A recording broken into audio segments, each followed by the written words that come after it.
All right, welcome back. Uh, this is part 3 of Blueprint Reading 101, or whatever you want to call it. We're just going through a US Cellular blueprint, and I'm looking at the electrical to do the job. And so we're kind of stepping through the entire print so that you can get an understanding a little bit better if you're not that familiar with blueprints and what you're looking at if you're trying to price this job. We've already went through a few of the first pages. You can catch those in the other videos. Today we're looking at D11, and D, my understanding would be demolition plan. And so as an electrician or electrical contractor, you're going to be tasked with that sometimes. A note that I found here, here's the kind of entire scope of what this page looks like. There's a note here, oops, that says disconnecting, cutting, capping, or relocating any active utility lines encountered. So that would be, on you. And if you're not sure of it, you better make a site visit and check these things out. Here's a little gotcha. The drawings do not necessarily indicate the full extent of the work required to be performed. Inspect the existing construction carefully to determine the full extent of the work to be performed and the problems involved. No extra compensation will be allowed because of failure to estimate the full extent of the work or for any contingency allowances.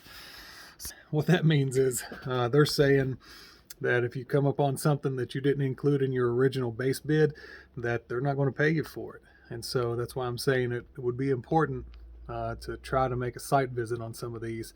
I still do this old-fashioned way, by the way, guys, ladies, and I do it all by hand. I know that's behind the times, but that's the way I've learned and the way I feel more comfortable doing it.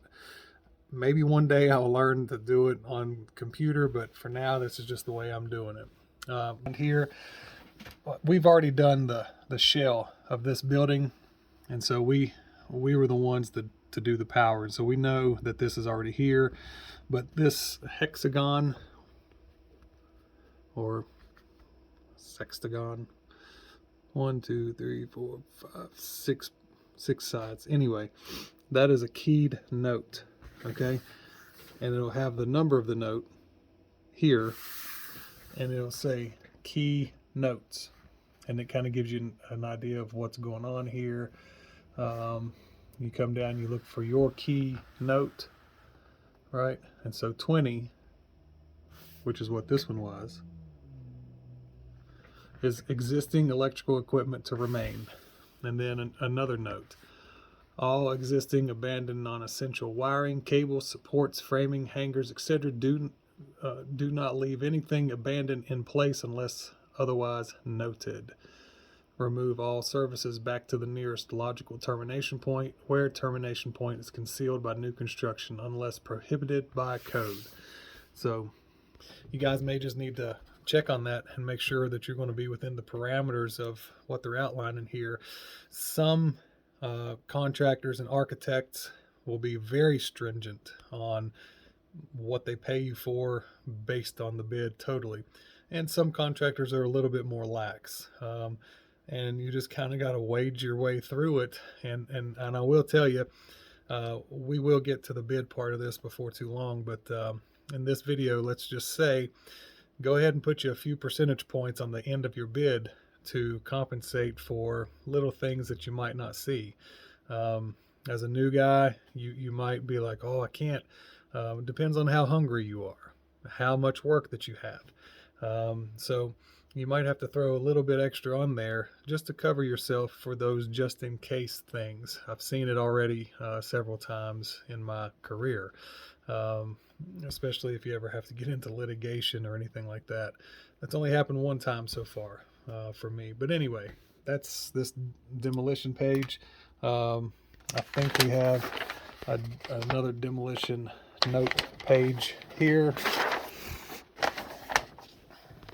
And I think I mean it's basically kind of the same thing: disconnecting, cutting, capping, relocating any active utility lines encountered. remove all existing abandoned. I think this is more for structural things. Key note 4, existing sprinkler lines to remain. Key note 3, existing ceiling. This bathroom's already being put in, and we're doing the fan and the light for that. So really I'm not paying a whole lot more attention to those. I already know what's going on with this. We've already done the white envelope for this project. So all right, so this is part 3, very basic, quick little video. I'm going to be putting out another